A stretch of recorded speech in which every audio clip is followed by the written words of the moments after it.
yang PPT yang hari ini harus Anda tampilkan. Kemudian baru kita lanjut dengan tanya jawab. Tapi sebelumnya saya ingin pemakalah yang pertama membacakan satu dua ayat Al-Quran. Silakan.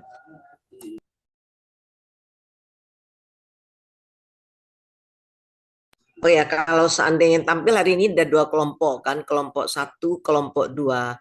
Sebaiknya ada moderator dari kelompok tiga. Silakan Anda tunjuk siapa kelompok tiga yang bersedia di moderator.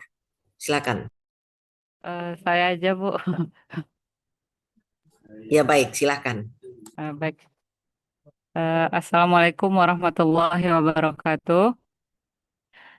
Alhamdulillahirrabbilalamin. Segala puji bagi Allah atas rahmat dan nikmatnya, serta eh, selawat serta salam kita berikan kepada Nabi Muhammad SAW. Yang terhormat Ibu kita, Ibu Dr. Ulfatmi MAG, selaku dosen mata kuliah hari ini, dan teman-teman semua yang saya banggakan. eh Kepada yang pertama kita lakukan adalah kepada tilawah diberikan kepada kelompok satu. Kelompok satu dipersilakan.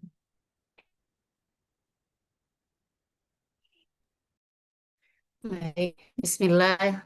Assalamualaikum warahmatullahi wabarakatuh. Waalaikumsalam warahmatullahi wabarakatuh. A'udzu billahi minasy syaithanir rajim. Law anzalna hadzal qur'ana 'ala jabalin la ra'aitahu khashi'an mutasaddian min khasyatillah. Watilkal amsalu nadribuha linnasi la'allahum yatafakkarun. Cukup. Nah, cukup itu ya. Cukup. Ini ayat sebenarnya ayat psikologi ini ya.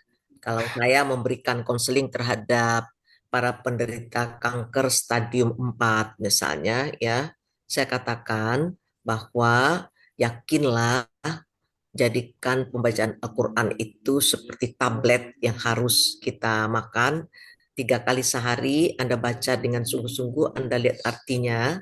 Coba bayangkan dalam surat Al-Hasyr tadi ya, terakhir ya. Coba bayangkan apa kata Allah di situ. Jika Al-Quran itu Allah turunkan kepada gunung, maka gunung itu akan terlihat hancur berkeping-keping.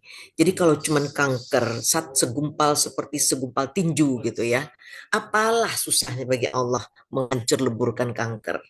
Nah, untuk Anda sebagai alumni STIPIK nanti S2 ya, saya ingin share juga seorang dekan Fakultas Kedokteran Universitas Baitur Rahmah karena saya mengajar di sana sudah lebih 24 tahun ya. Beliau itu terkena kanker ganas juga.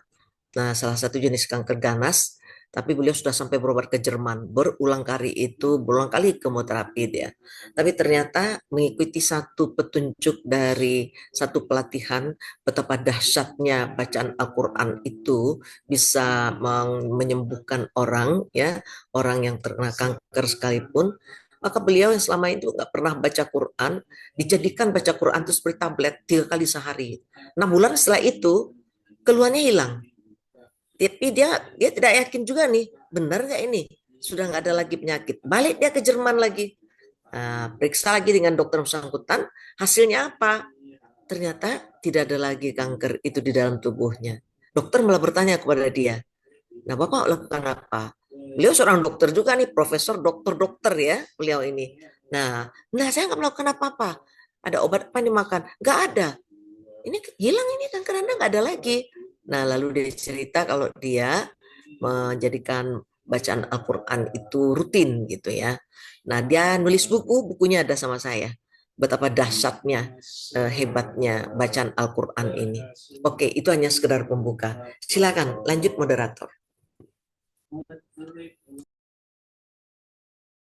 Baik, terima kasih kepada yang membacakan Al-Quran, kepada Bu Deti. Selanjutnya penampilan makalah oleh kelompok satu. Kepada kelompok satu dipersilakan.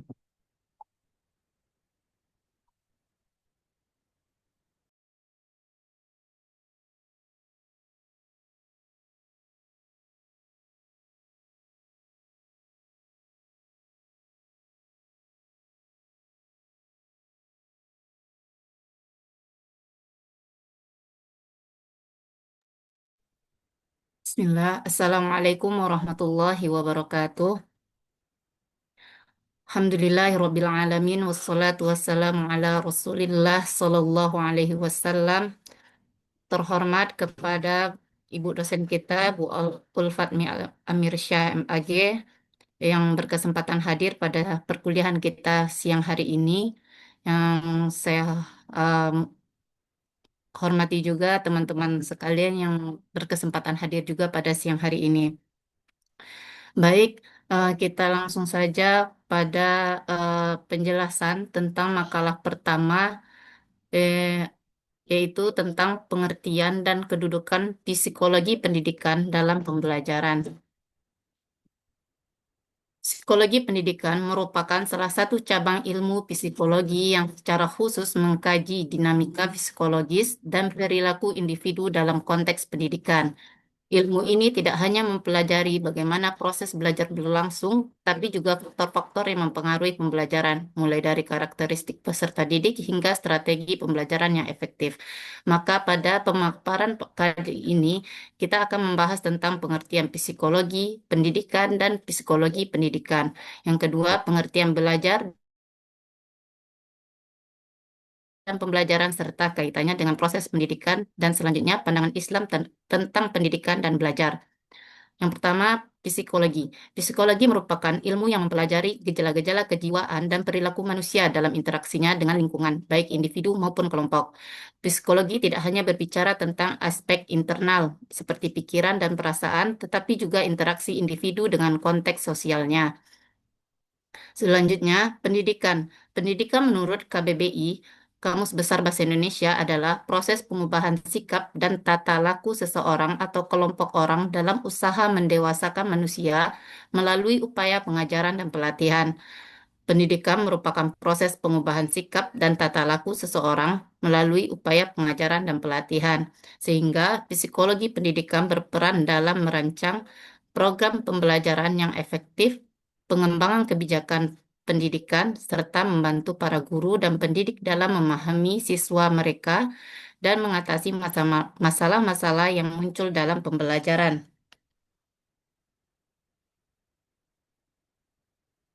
Selanjutnya, pengertian belajar dan pembelajaran serta kaitannya dengan proses pendidikan. Belajar dimaknai sebagai proses perubahan perilaku sebagai hasil interaksi individu dengan lingkungannya. Perubahan perilaku terhadap hasil belajar bersifat kontinu, fungsional, positif, aktif, dan terarah. Proses perubahan tingkah laku dapat terjadi dalam berbagai kondisi berdasarkan penjelasan dari para ahli pendidikan dan psikologi. Adapun pembelajaran adalah proses interaksi peserta didik dengan pendidik dengan bahan pelajaran, metode penyampaian, serta pembelajaran dan sumber belajar dalam suatu lingkungan belajar. Dalam kerangka pendidikan, belajar dan pembelajaran merupakan dua konsep yang saling melengkapi dan tidak dapat dipisahkan dalam kegiatan edukatif. Pendidikan merupakan sistem yang lebih luas yang memuat tujuan, nilai, dan arah pengembangan manusia. Sedangkan belajar dan pembelajaran merupakan mekanisme operasional dalam mewujudkan tujuan tersebut. Maka dapat dipahami bahwa belajar adalah proses psikologi internal yang terjadi dalam diri individu. Pembelajaran adalah proses pedagogis eksternal yang dirancang untuk memfasilitasi belajar. Yang ketiga yaitu pendidikan adalah sistem nilai dan tujuan normatif yang melingkupi keduanya. Pandangan Islam tentang pendidikan dan belajar. Hakikat pendidikan dalam perspektif Islam. Dalam perspektif Islam, pendidikan tidak hanya dipahami sebagai proses transfer ilmu, tetapi sebagai proses pembinaan manusia secara menyeluruh yang berorientasi pada pembentukan insan yang beriman, berilmu, dan berakhlak. Berbeda dengan paradigma pendidikan modern yang cenderung berorientasi pada kompetensi dan produktivitas, pendidikan Islam menekankan pada keseimbangan antara aspek intelektual, spiritual, dan moral. Konsep belajar dalam Islam. Belajar dalam Islam memiliki dasar teologis yang kuat, yaitu wahyu pertama yang diturunkan pada surah Al-Alaq yang perintahnya Iqra. menunjukkan bahwa aktivitas membaca dan belajar merupakan fondasi peradaban Islam. Konsep belajar dalam Islam memiliki beberapa karakteristik. Yang pertama, bersifat ibadah, bertujuan membentuk insan kamil, menyeimbangkan aspek intelektual dan moral, berorientasi pada kemaslahatan. Relevansinya, relevansi pandangan Islam dengan psikologi pendidikan. Psikologi pendidikan menekankan pentingnya memahami perkembangan kognitif, motivasi, emosi, dan karakter peserta didik sebagai dasar perancangan pembelajaran yang efektif. Sementara itu, pendidikan Islam menekankan pembinaan akal, hati, dan akhlak secara terpadu. Keduanya sama-sama memandang manusia sebagai makhluk yang berkembang dan memerlukan proses pembinaan yang sistematis.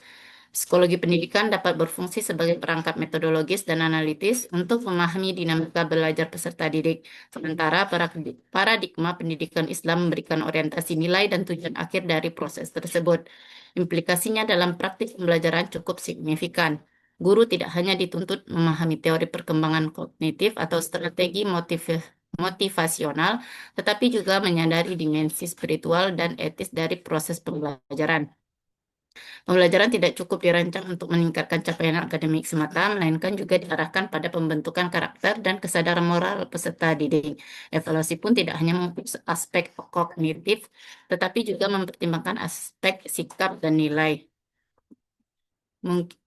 Sampai di sini pemaparan makalah kami dikembalikan kepada moderator. Oke, terima kasih kepada pemakalah satu. Selanjutnya, sesi tanya jawab dulu enggak, Bu? Belum, Baru belum masuk ke makalah kedua. masuk Boleh ke. saya memohon perhatian semua. Kita kuliah online itu sama dengan kuliah offline. Jadi bagi saya mahasiswa S1 kalau kuliah online itu tidak etis kalau hanya memberikan nama kepada saya. Jadi idealnya kita memang semua tatap muka gitu ya. Saya mohon untuk semua Bapak Ibu tolong diperlihatkan wajahnya. Jadi jangan sampai hanya nama saja. Kita kuliah online, tapi pada prinsipnya hakikatnya adalah offline. Silakan lanjut, moderator. Baik, Bu Dokter. Selanjutnya, pemaparan makalah oleh kelompok 2. Kepada kelompok 2 dipersilakan.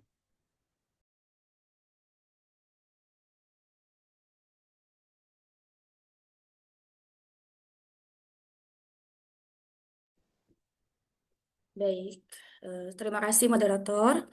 Apakah suara saya terdengar, Bapak Ibu? Terdengar. Baik, baik, mohon izin, Bu Dokter. Bismillahirrahmanirrahim. Assalamualaikum warahmatullahi wabarakatuh. Waalaikumsalam warahmatullahi wabarakatuh. Alhamdulillahirrahmanirrahim. Ar-Rahmanirrahim. Malik yaumiddin. Allahumma salli ala Muhammad wa ala ali Muhammad. Baiklah, Bapak Ibu semuanya, dan yang terutama dosen kita, Ibu Dr. Fahmi Amirsya MAG. Izin kami kelompok 2 untuk memaparkan makalah kami dengan judul Konsep Dasar Belajar dalam ruang lingkup pengertian, prinsip-prinsip, dan perspektif Islam. Kami kelompok 2 ada 2 orang, yakni saya Fitri Wulandari dan Yeni Marlina. Belajar merupakan aktivitas utama dalam dunia pendidikan yang menentukan keberhasilan proses pendidikan itu sendiri. Setiap individu, sejak lahir hingga akhir hayatnya, tidak pernah terlepas dari proses belajar. Dalam konteks pendidikan formal, belajar menjadi inti dari kegiatan pembelajaran yang bertujuan untuk mengembangkan potensi peserta didik secara optimal. Sementara itu, dalam perspektif psikologi pendidikan, belajar dipahami sebagai suatu proses perubahan perilaku yang terjadi akibat pengalaman dan interaksi dengan lingkungan. Perubahan tersebut mencakup aspek kognitif, afektif, dan psikomotorik. Oleh karena itu, pemahaman tentang konsep dasar belajar menjadi sangat penting bagi pendidik agar mampu merancang pembelajaran efektif. Kemudian, selain itu, dalam perspektif Islam, belajar tidak hanya dipandang sebagai aktivitas memperoleh pengetahuan saja, tetapi juga sebagai bagian dari ibadah dan upaya mendekatkan diri kepada Allah, taqarrub ilallah. Islam sangat menekankan pentingnya ilmu pengetahuan sebagaimana tercermin dalam wahyu pertama yang diturunkan kepada Nabi Muhammad Sallallahu Alaihi Wasallam. Menurut Kamus Besar Bahasa Indonesia, pengertian belajar yaitu berusaha memperoleh kepandaian atau ilmu. Belajar setiap orang dapat dilakukan dengan cara yang berbeda. Ada belajar dengan cara melihat, menemukan, dan juga meniru. Karena melalui belajar, seseorang akan mengalami pertumbuhan. Belajar adalah key term atau istilah kunci yang paling vital dalam setiap usaha pendidikan. Sehingga, tanpa belajar sesungguhnya tidak pernah ada pendidikan. Sebagai suatu proses, belajar hampir selalu mendapat tempat yang luas dalam berbagai disiplin ilmu yang berkaitan dengan upaya kependidikan. Belajar menurut para ahli, beberapa di antaranya menurut Cronbach, belajar adalah perubahan perilaku sebagai hasil dari pengalaman. Sebaik-baiknya belajar adalah dengan mengalami. Kemudian menurut Hildegard and Bauer, belajar adalah perubahan tingkah laku akibat pengalaman berulang dalam situasi tertentu. Sementara itu menurut Winkel, belajar adalah aktivitas mental atau psikis dalam interaksi lingkungan yang menghasilkan perubahan pengetahuan, keterampilan, dan sikap.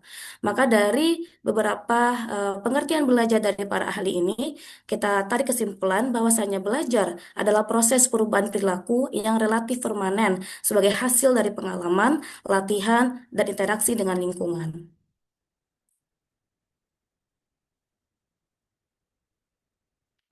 Proses belajar terdiri dari 3 tahapan, yaitu tahapan informasi, transformasi, dan evaluasi. Yang dimaksud dengan tahap informasi adalah proses penjelasan, penguraian, atau pengarahan mengenai struktur pengetahuan, keterampilan, dan sikap. Kemudian tahap transformasi. Ini merupakan proses peralihan atau pemindahan struktur tadi ke dalam diri peserta didik. Proses transformasi dilakukan melalui informasi. Kemudian yang terakhir adalah proses evaluasi, yang berarti penilaian dari hasil belajar, hasil dari proses pembelajaran yang sudah dilakukan. Dalam proses belajar, pasti ada suatu tujuan yang ingin dicapai.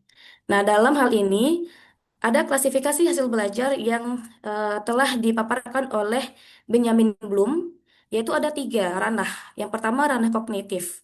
Ranah kognitif ini berkenaan dengan hasil belajar intelektual yang terdiri dari 6 aspek yang meliputi pengetahuan, pemahaman, aplikasi, analisis, sintesis, dan evaluasi.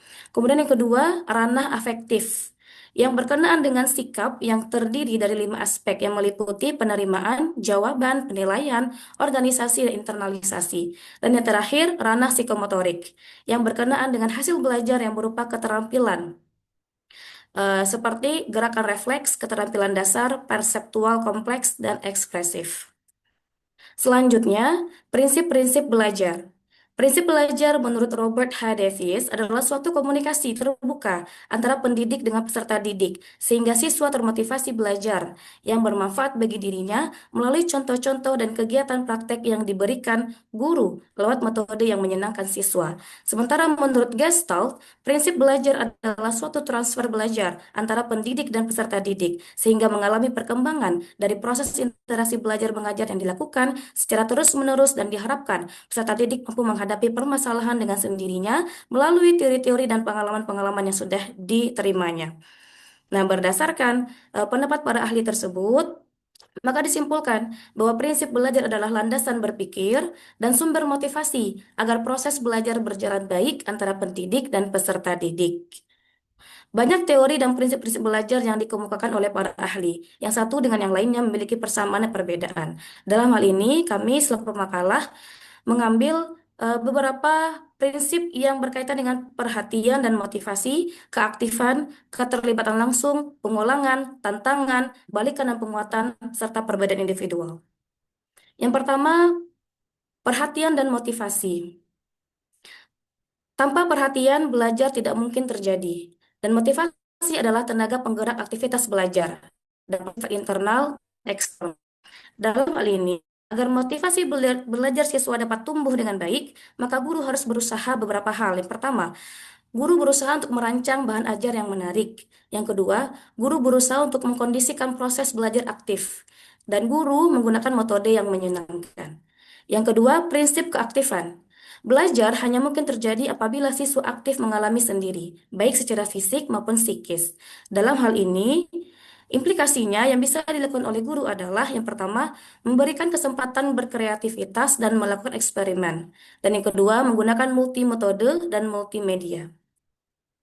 Selanjutnya akan dilanjutkan oleh rekan saya, yaitu Yeni Marlina. Baik, Assalamualaikum warahmatullahi wabarakatuh. Izin Bu, Waalaikumsalam. saya akan melanjutkan hasil dari presentasi makalah kami. Di sini ada prinsip pengulangan, tantangan, dan balikan.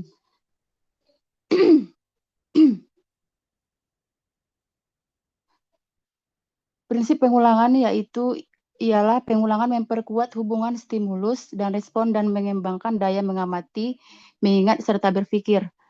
Sedangkan tantangan yaitu siswa perlu menghadapi hambatan psikologis yang mendorong motif untuk belajar dan mencapai tujuan baru. Terus yang ketiga ada di sini prinsip balikan dan penguatan. Siswa belajar lebih bersemangat apabila mengetahui hasil belajarnya. Balikan yang baik memperkuat respon. Di sini dapat disimpulkan bahwa pemberian penghargaan, koreksi segera, dan umpan balik yang tepat adalah kunci untuk penguatan belajar. Lanjut. Prinsip perbedaan individual, tiap siswa memiliki perbedaan satu dengan yang lainnya. Perbedaan individu ini berpengaruh pada cara dan hasil belajar siswa. Karenanya perbedaan individu perlu diperhatikan oleh guru dalam upaya pembelajaran. Secara lebih spesifik berkenaan dengan implikasi atau penerapan prinsip-prinsip perbedaan individual dalam proses pembelajaran terhadap beberapa hal yang perlu diperhatikan guru. Yang pertama yaitu para siswa harus dapat dibantu untuk memahami kekuatan. Yang kedua, para siswa harus terus didorong untuk mampu memahami potensi dirinya dan untuk selanjutnya mampu merencanakan dan melaksanakan kegiatan. Ketiga, peserta didik membutuhkan variasi layanan, tugas, bahan, dan metode yang selaras dengan minat, tujuan, dan latar belakang mereka. Yang keempat, para siswa harus dapat dibantu untuk memahami kekuatan dan kelemahan dirinya, serta pemenuhan kebutuhan belajar maupun bimbingan yang berbeda dengan siswa-siswa yang lain. Yang kelima, kesempatan-kesempatan yang tersedia untuk belajar dapat lebih diperkuat bila mana para siswa tidak merasa terancam oleh proses yang ia ikuti serta lingkungannya, sehingga mereka memiliki keleluasan untuk berpartisipasi secara efektif dalam kegiatan belajar. Yang terakhir, para siswa telah memahami kekuatan dirinya akan lebih cenderung memiliki dorongan dan minat untuk belajar secara lebih sungguh-sungguh. Lanjut, belajar dalam perspektif Islam. Istilah yang lazim digunakan dalam bahasa Arab tentang kata belajar adalah ta'allama dan darasa. Al-Quran juga menggunakan kata darasa yang diartikan dengan mempelajari, yang seringkali dihubungkan dengan mempelajari kitab. Hal ini mengisyaratkan bahwa kitab atau dalam hal ini Al-Quran merupakan sumber segala pengetahuan bagi umat Islam dan dijadikan sebagai pedoman hidupnya. Belajar dalam Islam juga diistilahkan dengan menuntut ilmu, karena dengan belajar seseorang akan mendapatkan ilmu pengetahuan yang bermanfaat bagi dirinya. Dalam Islam, ilmu yang diperoleh harus diaplikasikan sehingga memberikan perubahan dalam diri pelajar, baik kepribadian maupun perilaku.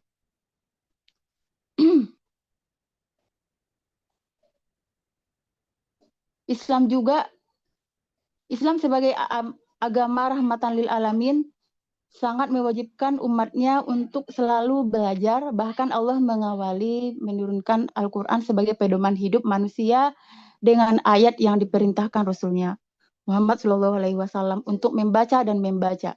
Iqra merupakan salah satu perwujudan dari aktivitas belajar, sedangkan dalam arti luas Iqra pula manusia dapat mengembangkan pengetahuan dan memperbaiki kehidupannya. Konsep belajar menurut tokoh-tokoh Islam diantaranya yaitu ada di sini Imam Al-Ghazali. Menurut Al-Ghazali, proses belajar adalah usaha orang untuk mencari ilmu, karena itu belajar sendiri tidak terlepas dari ilmu yang akan dipelajarinya. Proses pengamatan, penelitian, percobaan, dan penemuan ilmu laduni adalah ilmu yang diperoleh orang-orang tertentu dengan tidak melalui proses perolehan ilmu pada umumnya, tetapi melalui proses pencerahan oleh hadirnya cahaya ilahi dan dalam kolbu. Menurut Al-Ghazali, pendekatan belajar dalam menuntut ilmu dapat dilakukan dengan dua pendekatan, yaitu pendekatan taklim insani dan taklim robbani. Taklim insani adalah belajar dengan bimbingan manusia. Pendekatan ini merupakan cara umum yang dilakukan orang dan biasanya dilakukan dengan menggunakan alat-alat indrawi yang diakui oleh orang-orang berakal. Taklim insani dibagi menjadi dua, yaitu pertama proses eksternal melalui belajar mengajar.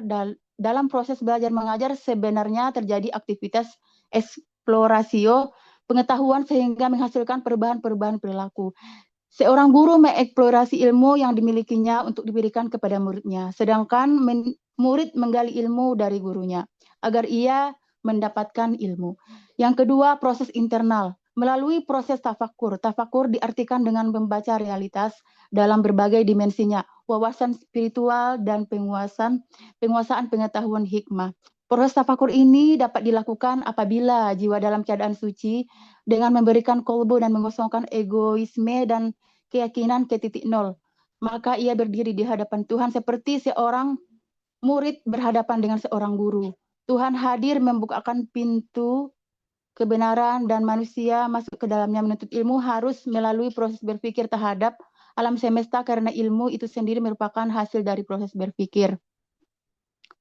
Terima kasih, dikembalikan kepada moderator. Oke, terima kasih kepada kelompok 2 atas pemaparannya. Kita lanjutkan ke sesi diskusi yang akan kita buka. Berapa menit kita buka, Bu Dokter? Bisa kita buka paling lama 20 menit lah ya. 20 menit, baik, Bu Dokter. Ya. Oke, kita buka sesi kritik dan saran serta bertanya. Silakan Bapak Ibu, masing-masing kelompok dikasih kesempatan 2 pertanyaan per kelompok. Ingin mengkritisi makalahnya juga boleh, silakan Bapak Ibu. Mengkritisi penampilan juga boleh.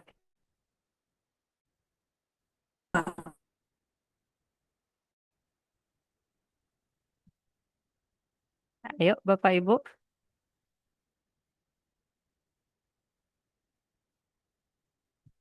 Yang bertanya dapat poin ya Bu ya. Saya akan lihat nanti yang bertanya pertanyaannya apa dulu ya. Oh gitu. Nah, Baik Bu. kemudian yang merespon juga demikian, yang direspon itu apa dulu. Oke, jadi tidak asal bunyi gitu ya. Oke, silakan. Ayo. Silakan Bapak Ibu.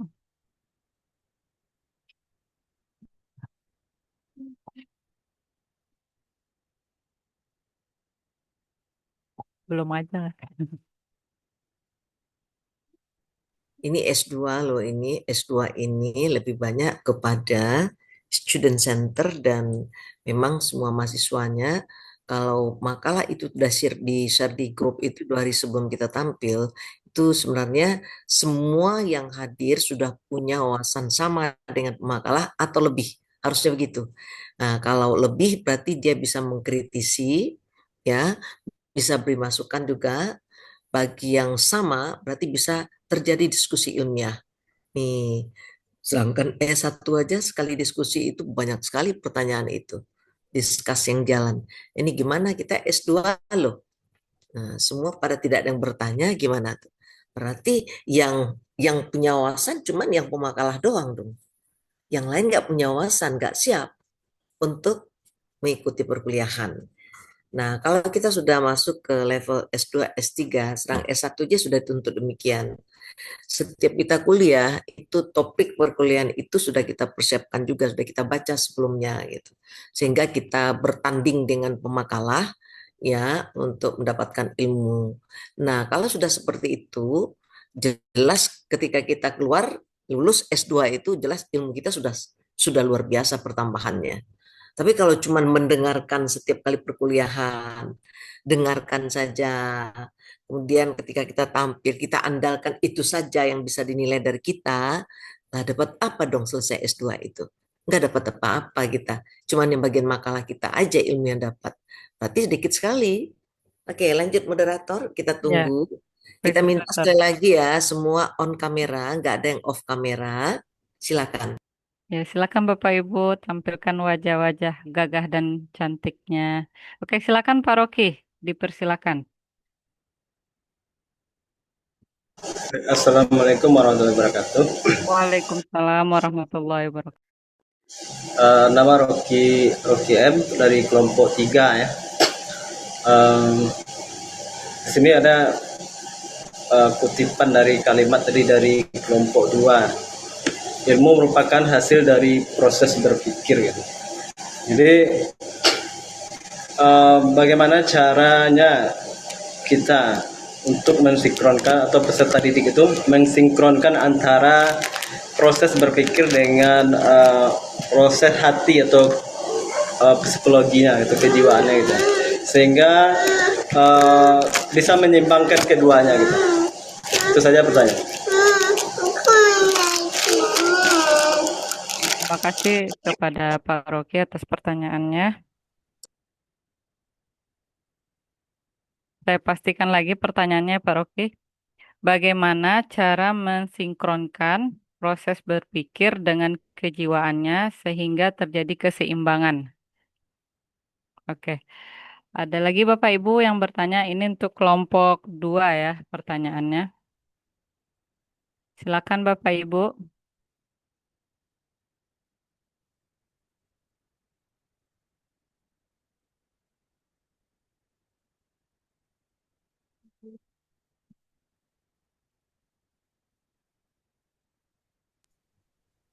Dari kelompok berapa Pak Ruki tadi? Kelompok Kelompok 3, Bu.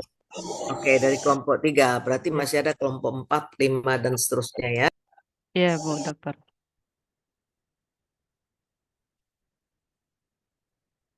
Silakan Bapak Ibu.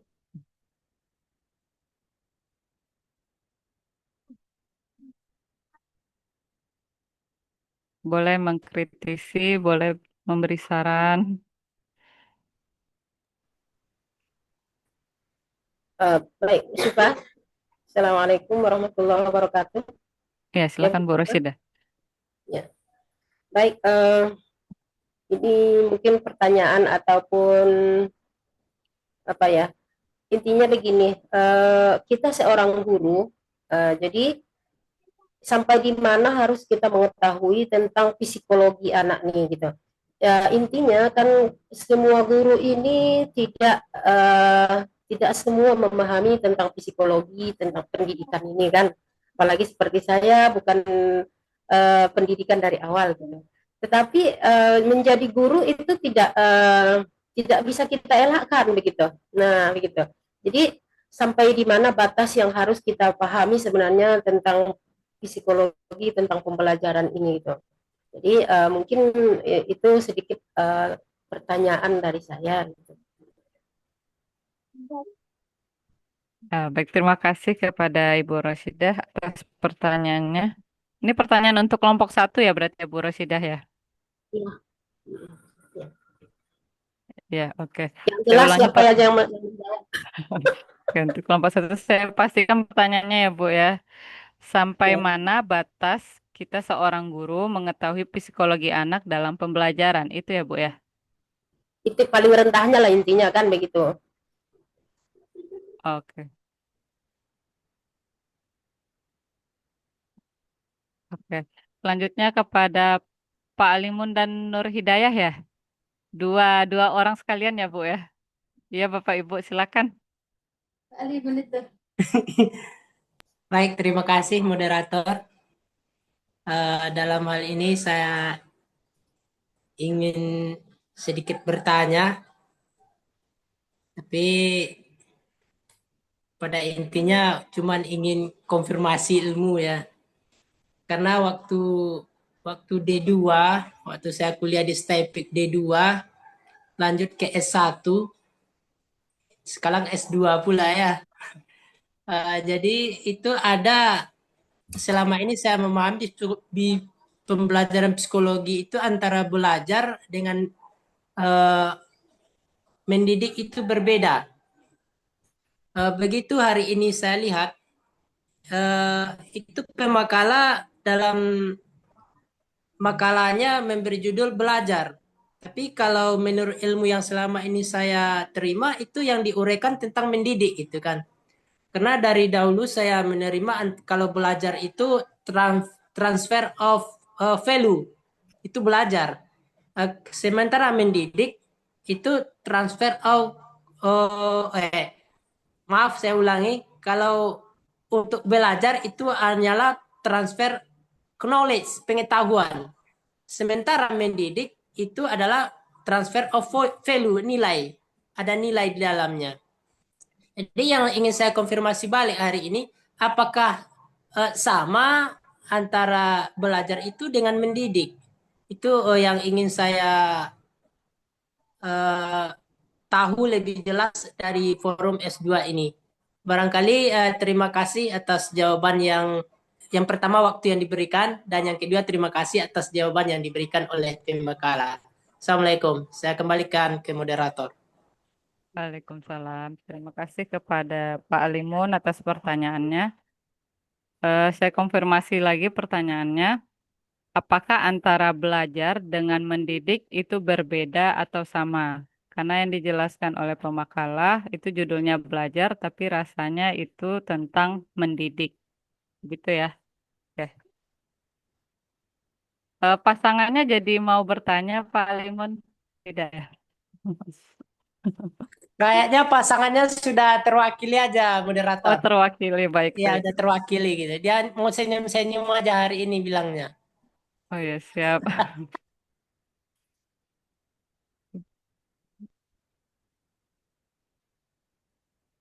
Baik, itu ada 3 pertanyaan. Sepertinya pertanyaan untuk Pak Alimun ini bisa dijawab oleh kedua kelompok.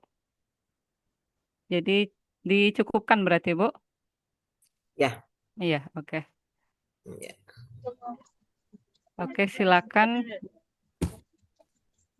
pada kelompok 2 atau kelompok 1 boleh menjawab yang mana bisa dijawab.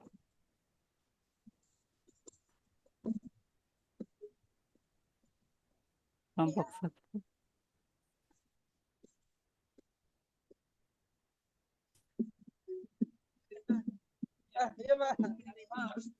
Baik, izin menjawab. Ya, Bu. silakan. Silakan kelompok Atau 2. kelompok 1 dulu, silakan kelompok. Oh, Dulu Lafid, dulu Lafid. Oh ya. Baik, terima kasih moderator. Izin menjawab pertanyaan yang pertama dari Pak Rocky terkait tadi pertanyaannya, bagaimana caranya antara guru dan murid menyinkronkan proses berpikir dan hati sehingga bisa menyeimbangkan keduanya. Dari yang kami pahami dan yang kami tangkap pertanyaan itu dan kami berusaha untuk menjawabnya. Dalam hal ini menyinkronkan pikiran berarti logika dan hati adalah sebuah ibarat katanya itu sudah next level gitu. Tapi itu memang menjadi hal yang harus dilakukan. Nah, caranya kita sebagai pendidik di semua ini kan pendidik, baik pendidik di rumah ataupun di sekolah ya Bapak Ibu. Yang kami dapat jawab adalah sebagai pendidik beberapa langkah yang bisa kita lakukan untuk menyelaraskan ataupun menyeimbangkan antara pikiran dan hati tadi adalah bahwasanya kita menciptakan adab sebelum ilmu. Seperti mana yang konsep adab sebelum ilmu. Jadi kita tidak hanya eh, memberikan pengetahuan-pengetahuan saja, tapi juga membangun secara emosional hati. Nah, bagi guru, kita mengajar dengan niat tulus, dengan niat ikhlas, tidak hanya sekedar tuntutan kewajiban, tidak hanya sekedar materi selesai begitu, tapi memang kita bahkan dikatakan oleh para guru-guru kita, sebelum kita masuk kelas itu berdoalah. Bahkan kalau bisa besoknya kita belajar, malamnya doakan anak-anak muridmu gitu. Jadi hal ini bisa membantu menjembatani penyelarasan logika dan hati dari segi gurunya, dari segi pendidiknya. Kemudian dari segi murid, peserta didik, kita bisa menanamkan rasa hormat, terus rasa cinta dengan ilmu, menghormati guru tadi. Itu kan kita tanamkan dari awal. Makanya kalau dari eh, yang saya ketahui, mulai dari pendidikan anak usia dini itu sudah ada kan saling menghormati, sudah ditanamkan nilai Islami seperti itu. Yang mana nanti ke depannya pendidikannya berlanjut, nilai-nilai basic tadi sudah dimiliki oleh anak-anak sehingga ketika bertemu dengan guru-guru ataupun pola-pola eh, pengajaran yang seperti tadi adab sebelum ilmu, jadinya eh, nyantol on jadinya penyinkronan hati dan logika tadi. Kemudian cara yang berikutnya yang bisa kita usahakan dan kita upayakan adalah kita melakukan pembelajaran yang interaktif, tidak hanya monolog, tidak hanya dari teacher center. Sekarang kan sedang digadang-gadangkan, tidak hanya sekarang. Kita interaktif, kita berikan bisa menganalisa, bisa menyampaikan ekspresinya. Nah, dalam hal ini berarti kan kita tidak hanya berharap anak mengerti, tidak hanya mengerti secara pengetahuan saja, secara teoritis saja, tetapi juga ada eh, menyangkut di sana nilai moralnya, menyangkut di sana eh, ya nilai dan norma-norma yang lainnya begitu. Eh, ini baru menjawab. Barangkali ada tambahan dari rekan kepada moderator. Terima kasih. Bahkan moderator. Mau menambahkan silakan. Ya. Baik, saya akan menambahkan jawaban dari rekan saya, yaitu bagaimana cara peserta didik mensinkronkan proses berpikir dengan jiwa sehingga terjadi keseimbangan. Ada tadi sudah dijelaskan oleh rekan saya dan saya di sini ingin menambahkan ada beberapa cara, yaitu dengan melatih kesadaran diri dan fokus. Tapi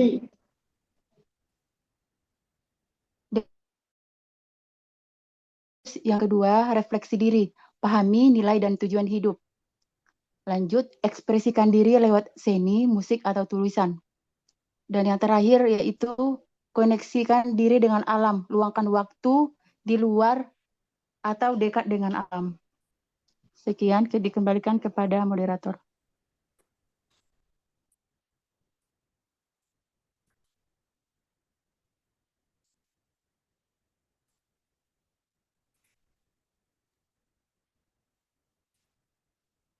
Udah ya, Bu. Terima kasih kepada Bu Yeni atas jawabannya dan juga Bu Fitri. Baru dua pertanyaan ya. Gimana Tiga, dengan Bu. kelompok lain? Ada Tiga. 3 pertanyaan. Nah, ya ada satu yang belum dijawab nih. Baru satu dijawab ya? Satu. Ya, baru 1, Bu. Oke, silahkan lanjut. Bapak Ibu ada yang ingin menambahkan atau membantah atau mengkritisi dari jawaban teman kita, silakan. Kalau tidak ada, saya lemparkan kembali ke penanya. Silakan Bapak Ibu. Setuju dengan jawaban Bu Fitri dan Bu Yeni?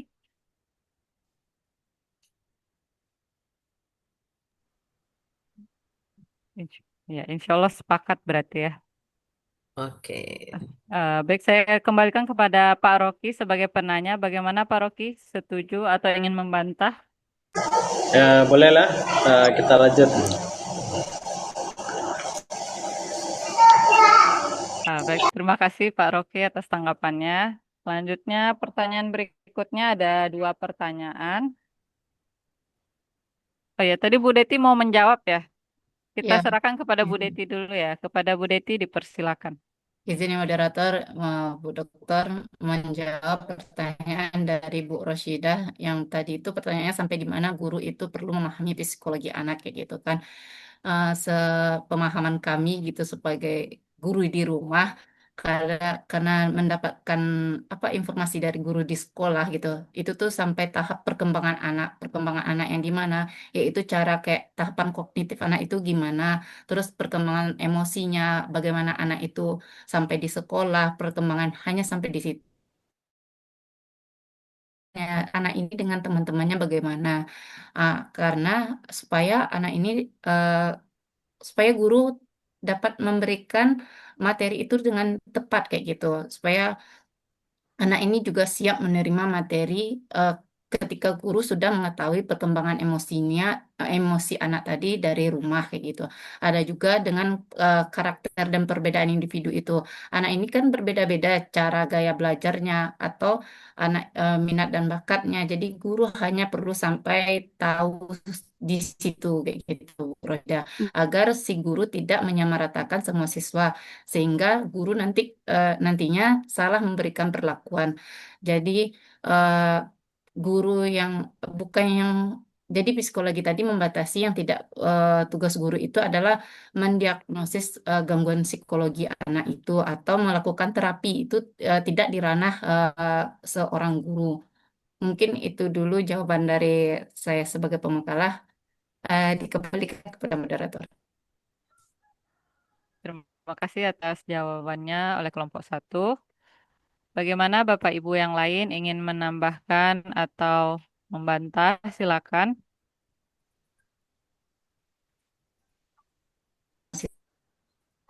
Di sini banyak guru nih, para guru. Ibu, Ya, itu ada Bapak Ibu? izin moderator, apakah Silakan. pertanyaan Bu Rashidah itu juga diperuntukkan kepada kami? Atau Ya silakan Bu.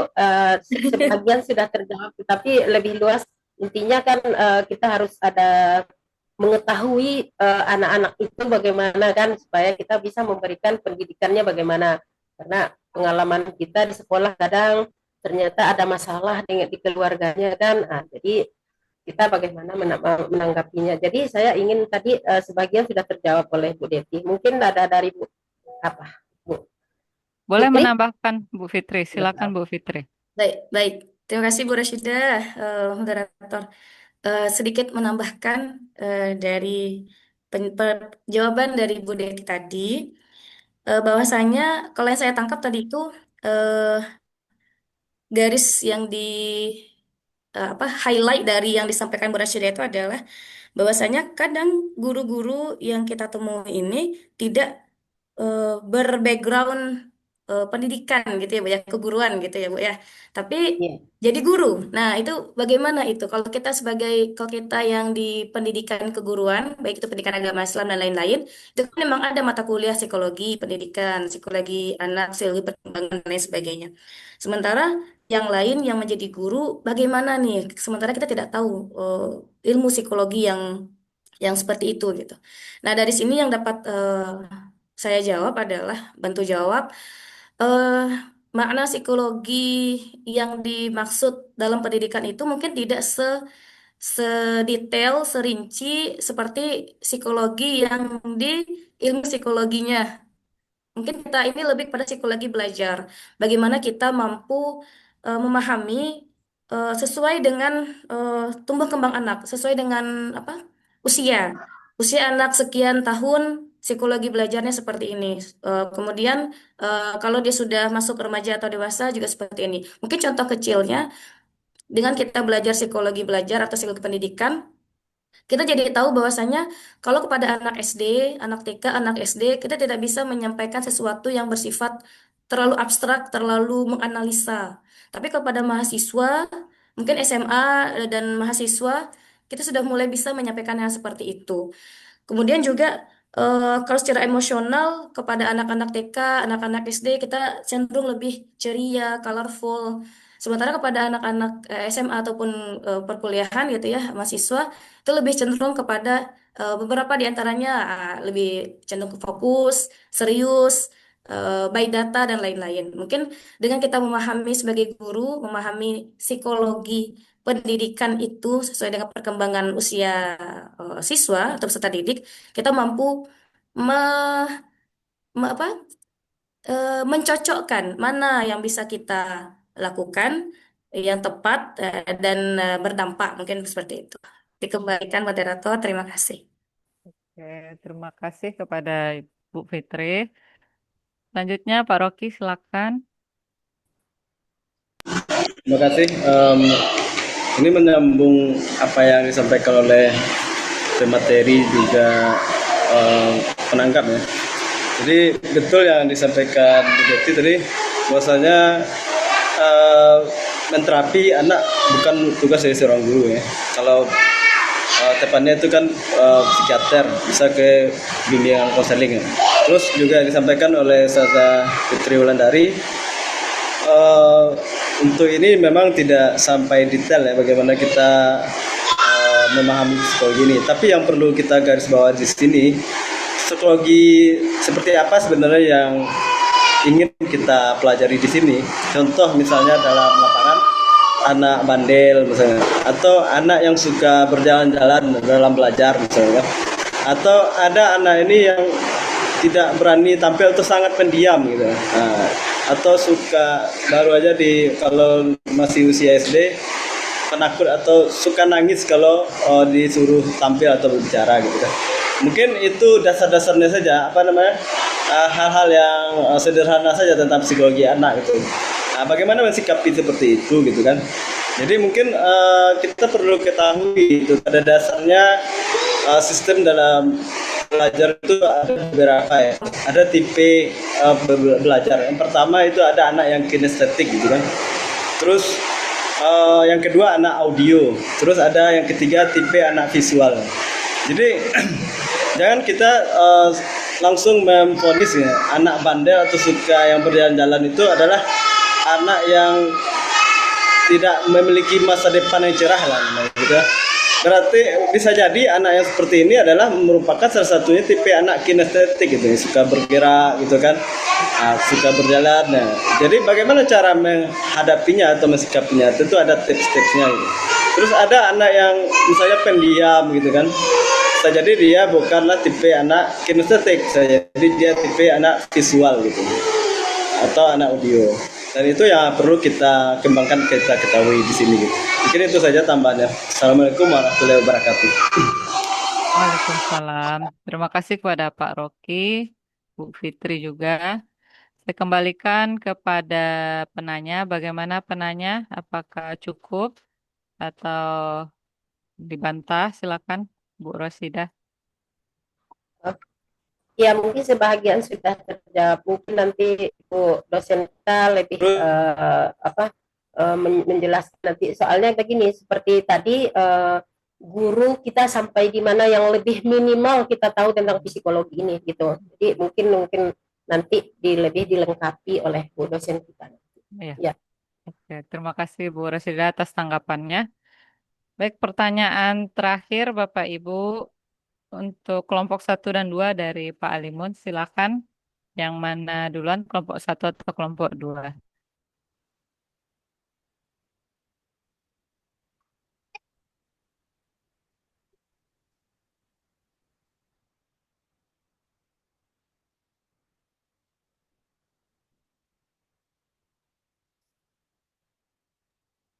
Siapa dulu kelompok 1, 2? Izin ya moderator menjawab nanti mungkin karena ini berkaitan kan di makalah kedua juga ada pembahasan belajar seperti itu kan. Iya, benar. Jadi tadi apakah sama belajar dan mendidik? Jadi kan kayak hubungan keduanya itu ada kayak gitu kan. Belajar itu kan bagian dari mendidik dan mendidik tidak cukup hanya dengan belajar gitu. Karena kan tadi kata Pak Liman belajar itu transfer of knowledge, yaitu kan hanya kita bisa dengan membaca pun itu disebut juga kayaknya belajar gitu kan menambah pengetahuan, menambah wawasan. Dan kan mendidik tadi kan transfer of value, menanamkan nilai gitu, membentuk akhlak, karakter, dan membangun kepribadian seorang anak. Jadi mendidik bukan hanya untuk memberitahu saja, tapi membentuk manusia di situ. Kalau tadi mungkin saya bisa sepakat gitu kan, karena memang seperti itu teorinya juga Itu jadi belajar itu kayak mengisi otak dan mendidik itu membentuk manusia gitu. Mungkin itu aja sih kayak me, tadi kan mengkonfirmasi. Jadi ya seperti itu jawaban dari kami pemakalah, dikembalikan kepada moderator. Oke, terima kasih kepada Bu Deti atas jawabannya. Selanjutnya kepada Bu Fitri, silakan. Baik, terima kasih moderator. Izin izin saya dulu ya Bu Yeni ya. Karena sama-sama ini nih. Baik, izin untuk menjawab pertanyaan Pak Alimun terkait konfirmasi bedanya belajar dan mendidik. Ini sebetulnya cukup menjebak ini. Kami agak geleng-geleng kepala karena memang iya, ini menyentuh kepada akar dari makna sebenarnya, Masya Allah. Jadi memang Pak Alimun ini kalau sudah bertanya, wah, harus kita kupas secara tuntas. Katanya. Baik, izin ya Pak ya. Dari yang kami pahami bahwasanya kenapa di makalah kami kan judulnya konsep dasar belajar. Kemudian memang di beberapa di dalamnya itu dibahas ataupun dipaparkan tentang cara mendidik dan lain sebagainya. Belajar dan mendidik itu tidak bisa dipisahkan secara ekstrim karena dia sama seperti dua sisi mata uang, apa saling berkaitan begitu. Kemudian dari yang kami pahami bahwasanya belajar itu bukan hanya sekedar proses mekanis. Kalau kita berpikir belajar itu hanya proses memindah atau ya memindahkan data ke otak, mengisi hard disk gitu ya, maka otak dari siswa kita itu akan penuh dengan teori-teori saja. Tapi kan kita sebagai manusia itu memiliki hati ya, Nas. Ini sinkron dengan pertanyaan Pak Rocky tadi. Kita ada hati. Kita tidak mau eh, pengetahuan ini hanya sekedar pengetahuan saja. Tapi ada jawaban dari mengapa ya saya harus belajar ini. Ada ada nilai lainnya. Nah, makanya belajar tidak bisa dipisahkan dari mendidik begitu. Kemudian juga dari yang kami pahami bahwasanya eh, transfer of knowledge yang kita sebut-sebut tadi, kalau kita analogikan knowledge sebagai mesinnya, kemudian value tadi sebagai kemudinya. Jadi tidak mungkin bisa knowledge itu jalan saja dan kemudi itu jalan juga, tapi dia akan saling ini, saling topang menompang. Maka dapat dikatakan bahwasanya kalau kita membahas tentang belajar, tentu di dalamnya juga akan terbahas juga tentang mendidik, begitu. Dari kami dikembalikan kepada moderator. Terima kasih. Oke, terima kasih kepada Bu Fitri dan Bu Deti. Kepada Bu Yeni ingin menambahkan? Baik, terima kasih Ya, kepada silakan Bu Yeni. moderator. Izin Bu, terkait pertanyaan dari Bapak Alimu tadi, apakah sama belajar dengan mendidik? Belajar dan mendidik itu ialah dua hal yang berbeda tapi tidak bisa dipisahkan tapi saling terkait. Belajar itu ialah proses individu memahami, menyerap, dan mengaplikasikan pengetahuan. Sedangkan mendidik ialah memberikan atau membantu seseorang untuk belajar dan hal ini biasa dilakukan oleh seorang guru kepada murid atau yang dilakukan guru atau mentor. Jadi di sini dapat disimpulkan belajar itu lebih fokus pada penerima ilmu, sedangkan mendidik lebih fokus pada pemberi ilmu. Sekian dikembalikan kepada moderator. Terima kasih kepada Bu Yeni. Kepada teman-teman, Bapak Ibu, ada yang ingin menambahkan atau membantah, silakan.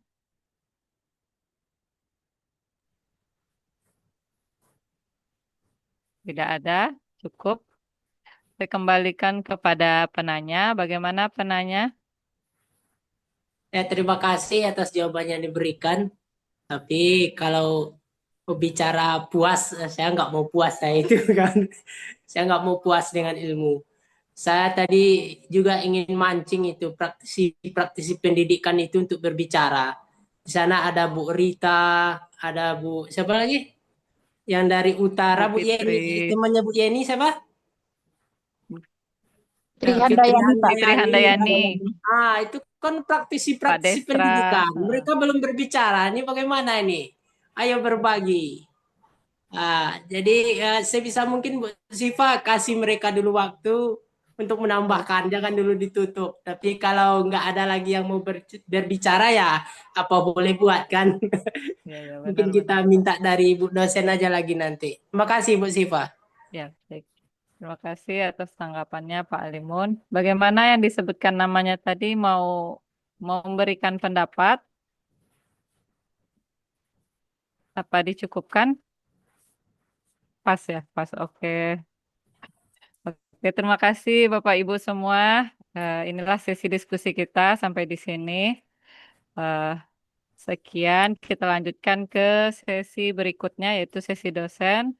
Kepada Ibu Dr. Ulfatmi dipersilakan. Baik, saya izin satu juga PPT ya. Bentar.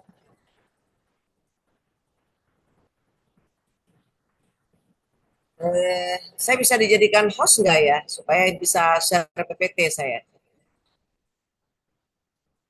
Sudah, Bu. Sudah? Sudah, Bu. PPT-nya sudah di stop tadi ya? Oke.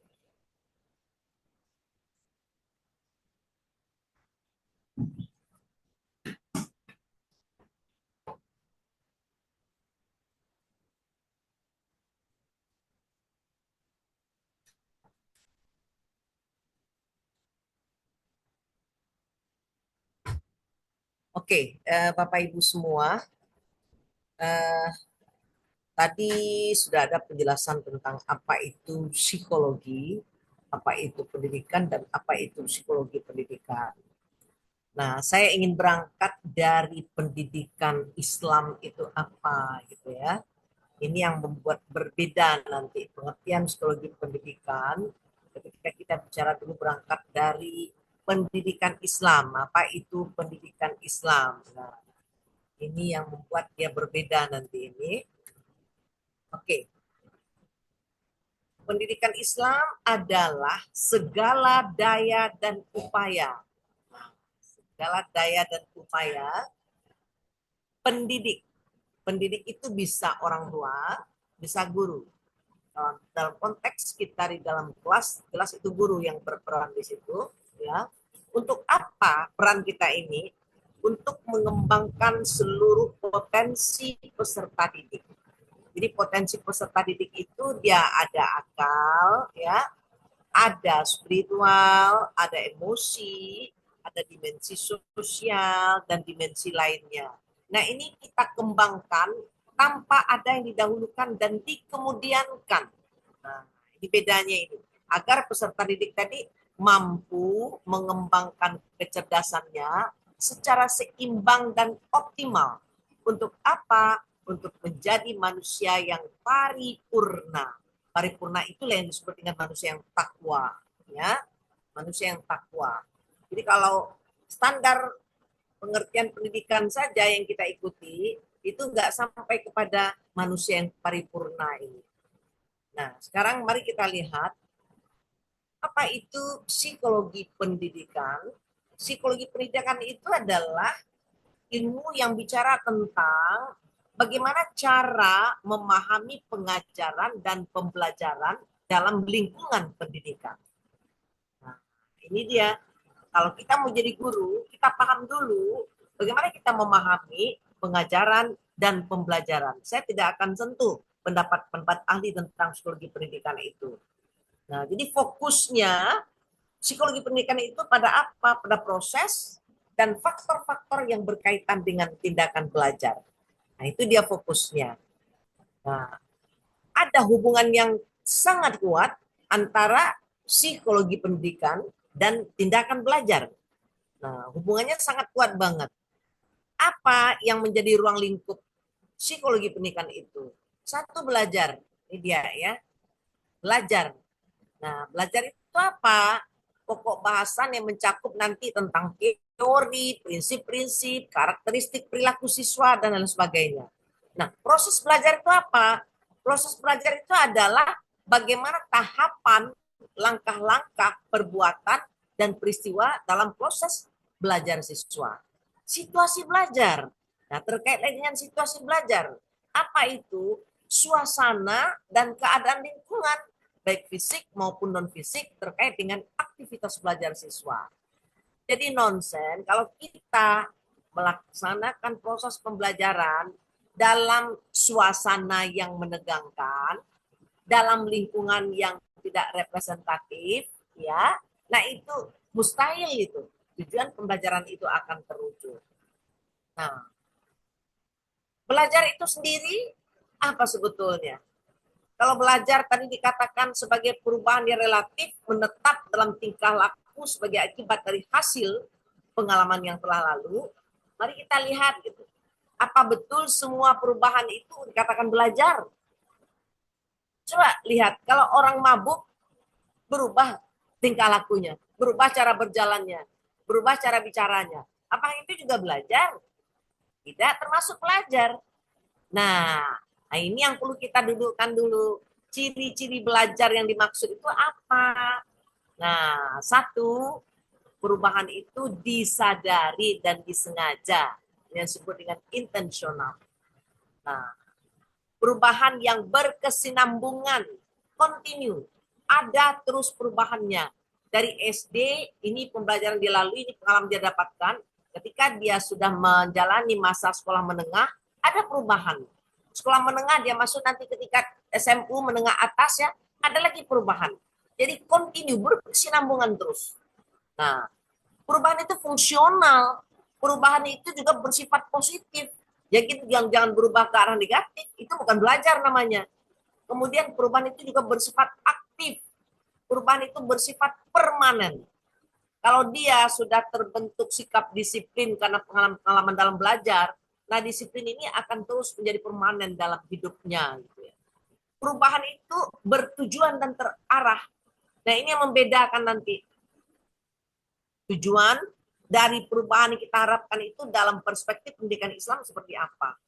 Dalam perspektif pendidikan nasional, pendidikan barat seperti apa. Nah, kemudian perubahan perilaku itu secara keseluruhan. Seperti apa itu secara keseluruhan dia maksud itu. Nah, mari kita lihat ya. Ada 3-4 sebetulnya tujuan dari kita mempelajari psikologi pendidikan ini. Satu, untuk apa? Agar kita sebagai pendidik, kita paham peserta didik kita itu dalam berbagai aspek.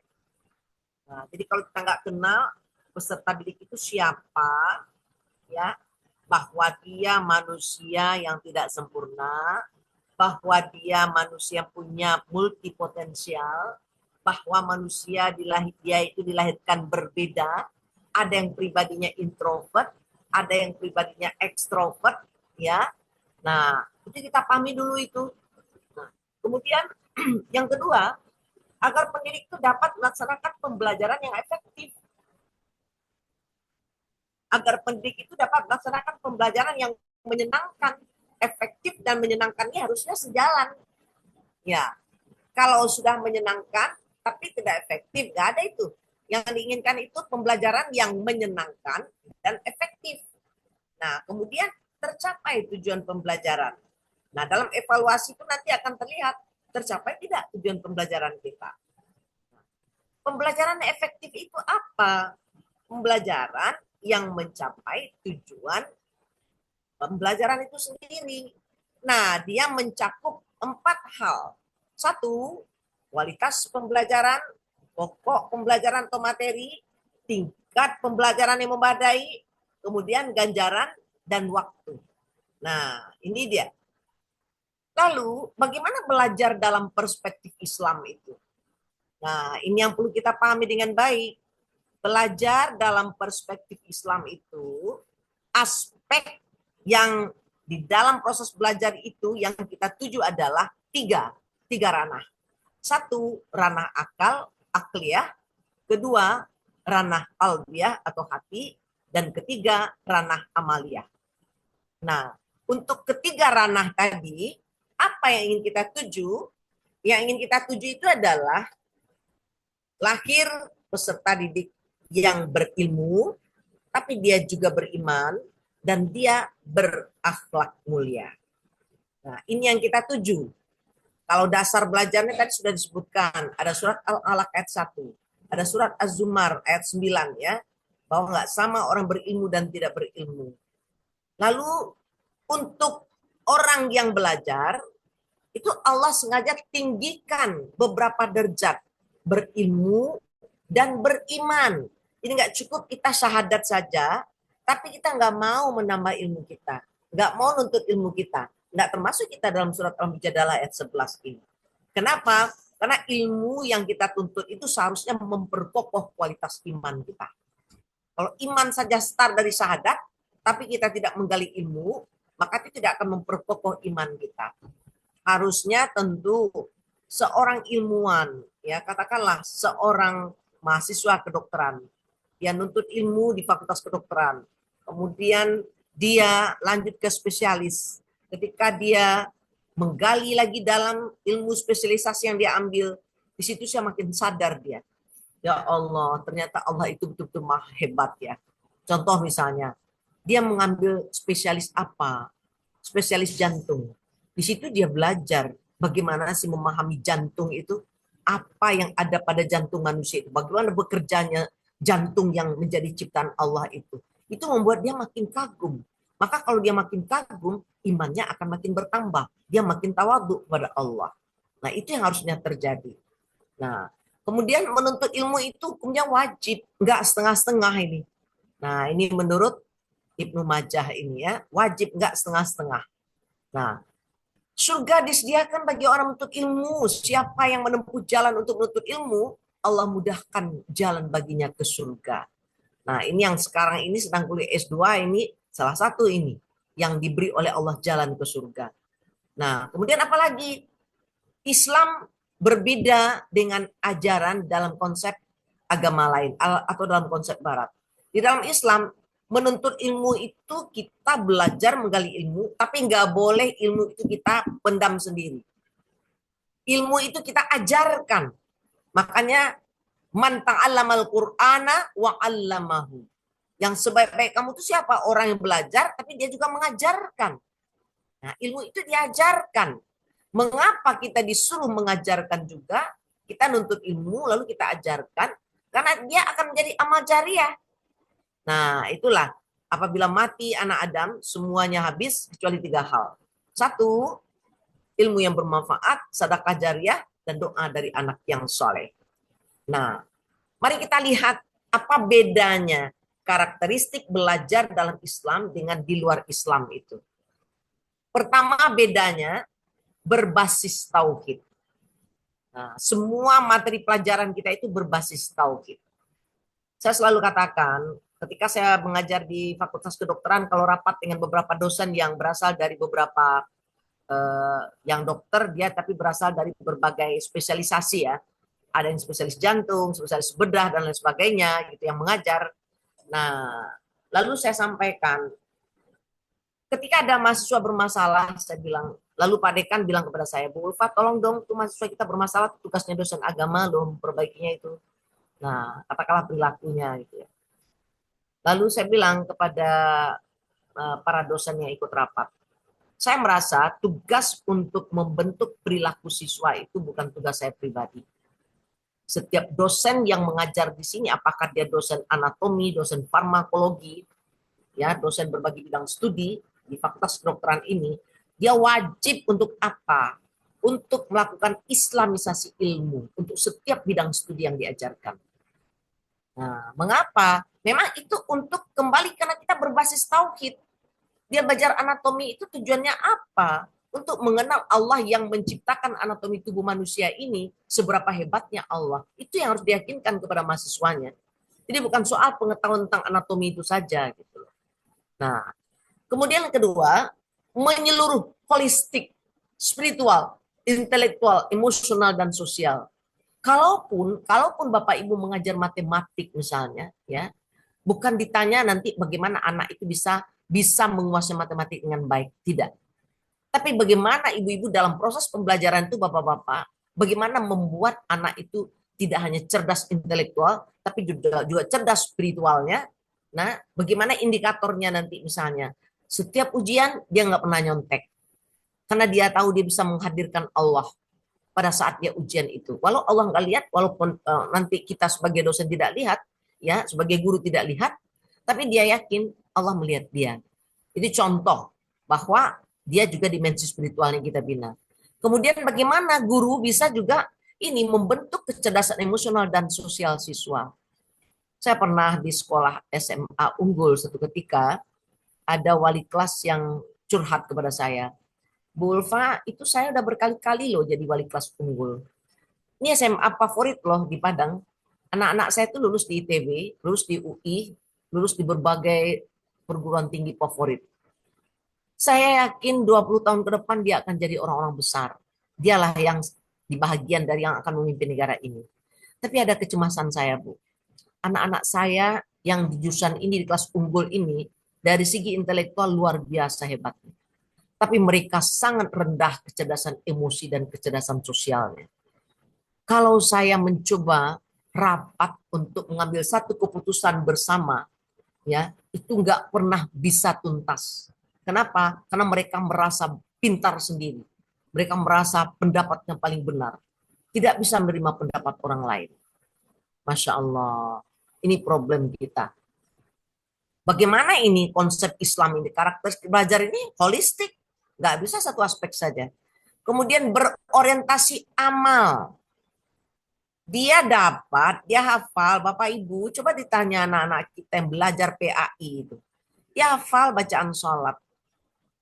Ya, di SMP, SMA, katakanlah begitu. Dia hafal bacaan sholat. Tapi dia tidak melaksanakan sholat dengan konsisten. Nah, coba bayangkan itu. Dia tahu gitu, belajar dia di sekolah, bagaimana harus bersikap kepada orang tua, hormat kepada orang tua. Tapi dalam pengamalannya, Masya Allah. Bahkan kita ngeri melihat hasil-hasil media sosial sekarang kita tonton. Bagaimana anak bisa menghajar ibunya, anak menghajar bapaknya ya, padahal dia sekolah. Ya, coba bayangkan.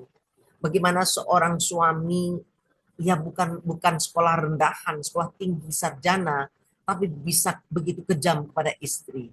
Atau juga sebaliknya. Nah, ini apa? Ilmu ada, tapi tidak diamalkan. Karena orientasi kita kognitif semata. Jujur Bapak Ibu, hari ini saya kecewa dengan sistem pendidikan nasional. Nggak tahu harus dimulai dari mana.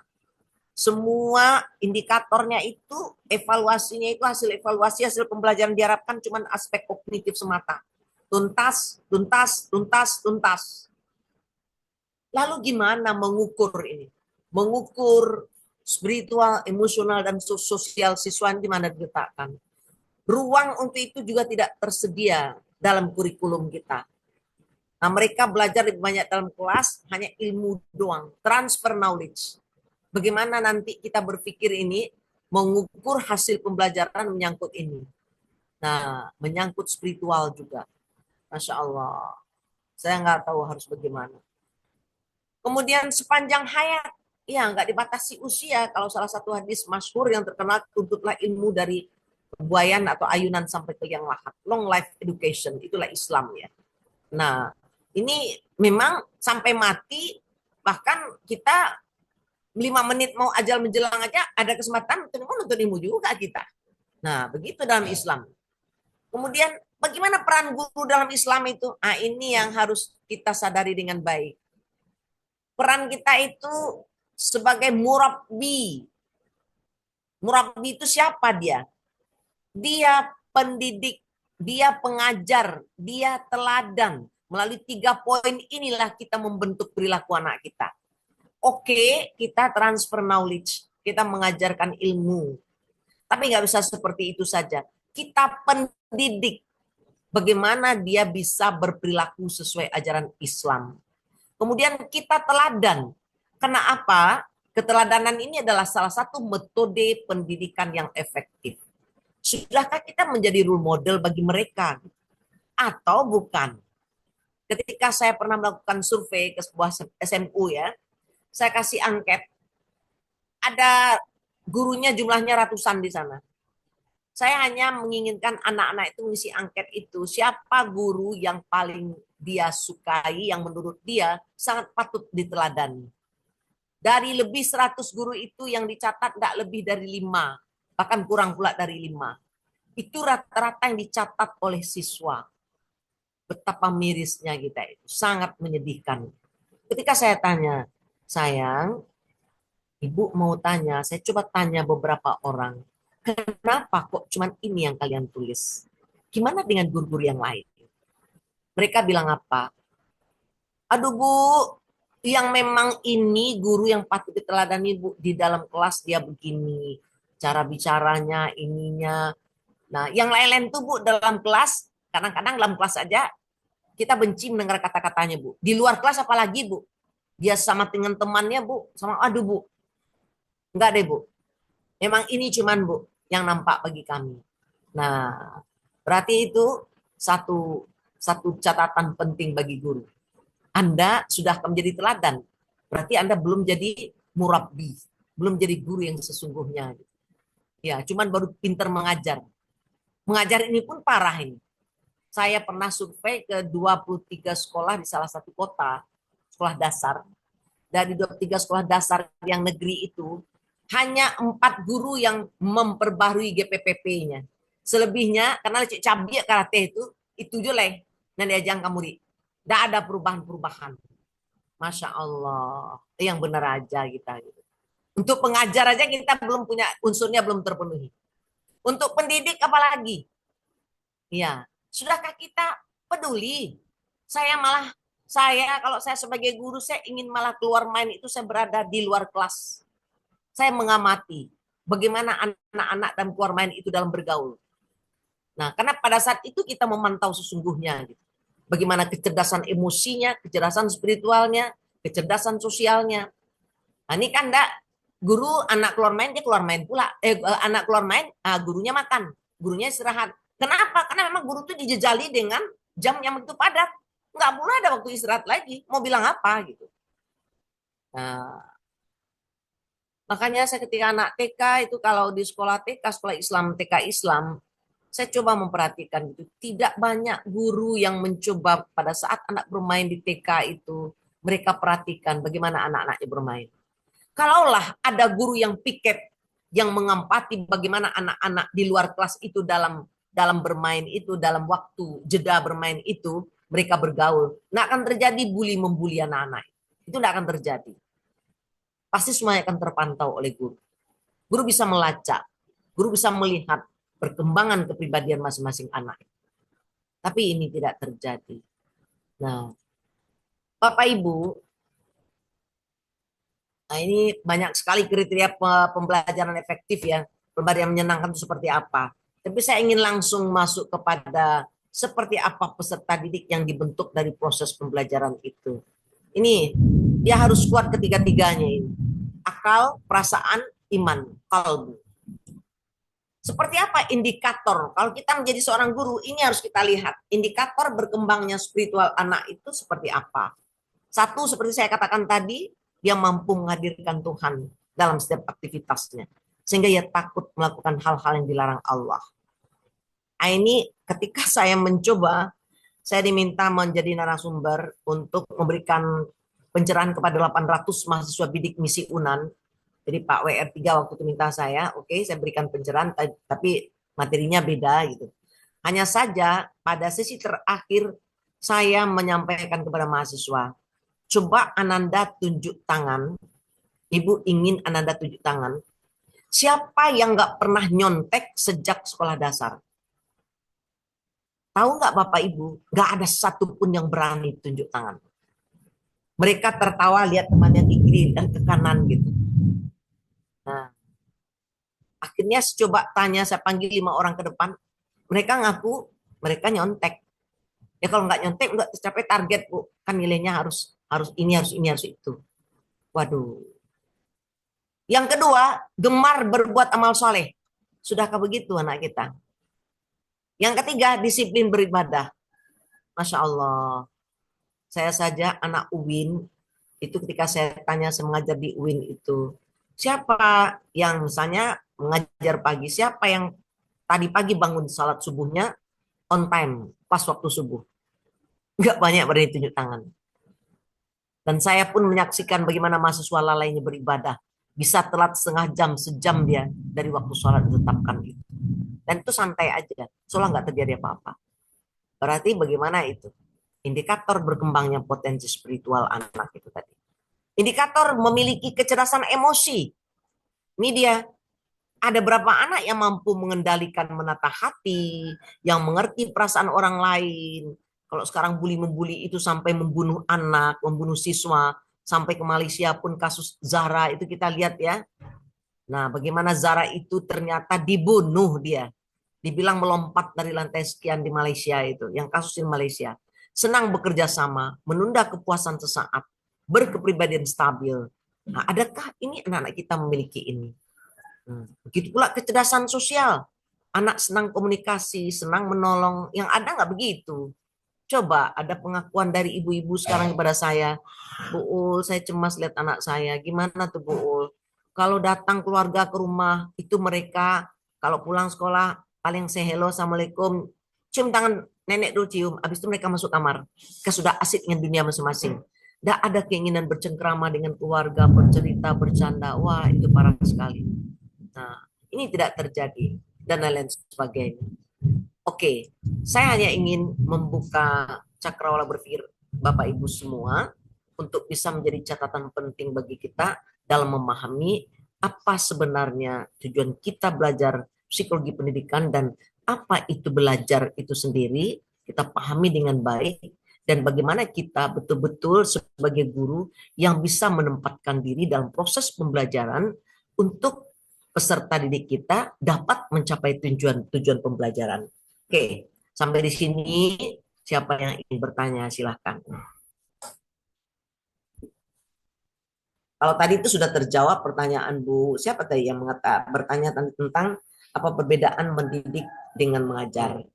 Kalau mengajar cuma transfer knowledge. Kalau mendidik benar-benar terjadi perubahan dalam semua aspek tadi. Nah, itu perbedaannya. Ya, sudahkah kita jadi pendidik? Nah, itu terpulang kepada kita masing-masing. Atau kita hanya puas jadi tadi itu mengajarkan ilmu saja, transfer knowledge saja. Udah terima gaji, selesai, finish gitu. Nah, atau Tapi cuma kalau itu hari ini Bu, kita lihat Ya. di lapangannya Bu ya, itu kebanyakan para pendidik itu hanya mengajar hari ini Bu. Karena ada beberapa dilema. Maksud dilemanya kalau hari ini kan sedikit aja guru itu salah langkah kan jadi masalah yang wah gitu ya Bu ya.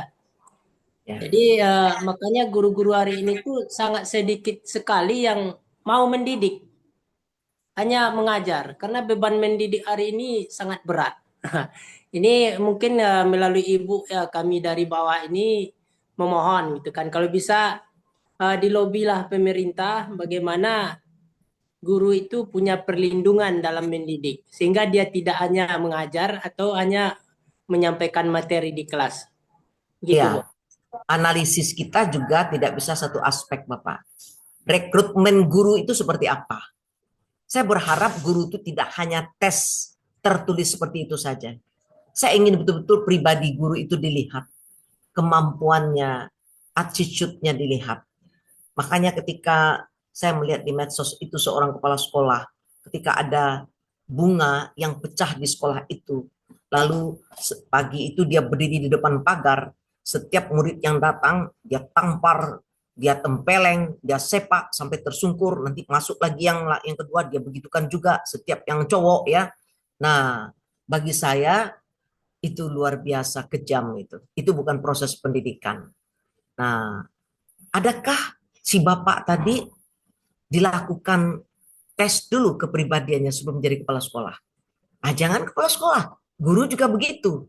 Ketika saya melakukan evaluasi terhadap proses pembelajaran di sekolah dasar, nah itu 23 sekolah dasar saya datang loh Pak.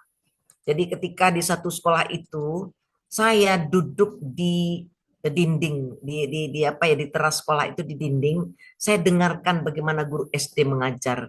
Masya Allah luar biasa. Dia mengajar dengan carut marut. Waduh, kuping saya saja panas mendengar gitu ya. Dengan carut marut. Begitu dia mengajar anak kelas 2 sekolah dasar. Nah, saya pikir ini guru bagaimana ini? Rekrutmen guru kita seperti apa? Nah, saya juga pernah ada satu kasus anak kelas 3 SD dia minta pindah dari sekolah itu ke ibunya, ke mamanya. Mengapa dia minta pindah? Karena dia mengatakan setiap hari saya menyaksikan teman-teman dipukul oleh guru saya. Nah, dipukul. Guru suka memukul, pukul kepala, pukul tangan, pukul dengan roll, pijit begitu sakit, biru-biru ini teman saya. Satu kali dia bilang temannya punya roll baru, dipinjam oleh gurunya untuk memukul teman yang itu, patah rollnya tadi. Lalu si temannya tadi mengadu kepada mamanya. Nah, mamanya kesal, mamanya marah. Nah, pada saat itu si ibu dari anak yang tadi minta pindah tadi cross check kepada mama anak tersebut. Oh ya katanya, anak saya itu katanya bawa roll baru kemarin dipakai oleh gurunya memukul teman ini, patah dua itu roll saya, roll anak saya itu nangis-nangis dia di rumah. Terus dia bilang, mama, aku takut kalau aku lagi dipukul lagi sama ibu itu. Nah, lalu saya coba tanya kepada siswa yang lain, emang iya diperlihatkan ada yang ini pahanya dicubit itu masih ada birunya, bekas birunya itu. Terus akhirnya karena anak ini mau pindah, saya bilang mamanya tanya saran gimana sebaiknya Bu Ulfa pindahkan. Tapi sampaikan kepada kepala sekolah, sebaiknya guru itu jangan diletakkan di kelas 1. Coba bayangkan, anak di TK luar biasa pendekatan pembelajaran kita. Anak ibu yang cantik, anak ibu yang manis. Coba semua kita ya, kita memuji Allah dulu ya sebelum makan kita baca bismillah, itu di TK. Sampai di SD dicarut marutin dia. Kelas 1 sekolah dasar.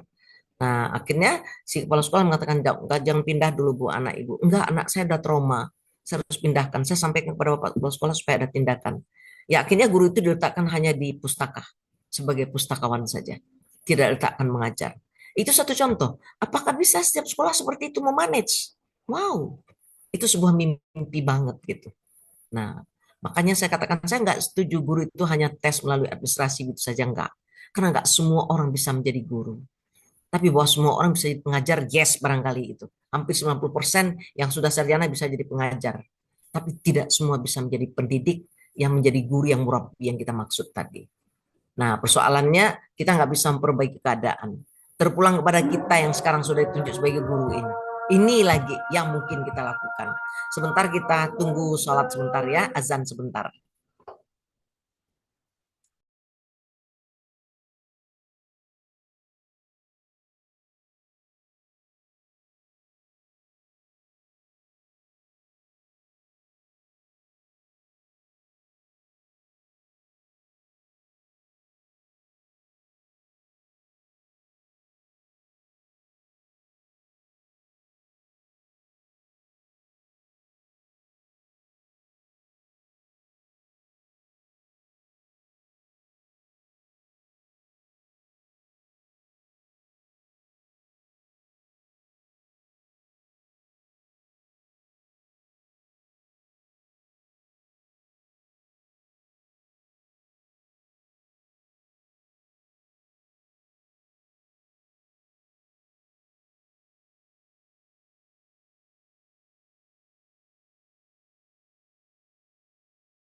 Baik, kita masih punya waktu sedikit aja lagi ya, jangan telat sekali kita melaksanakan sholat asarnya.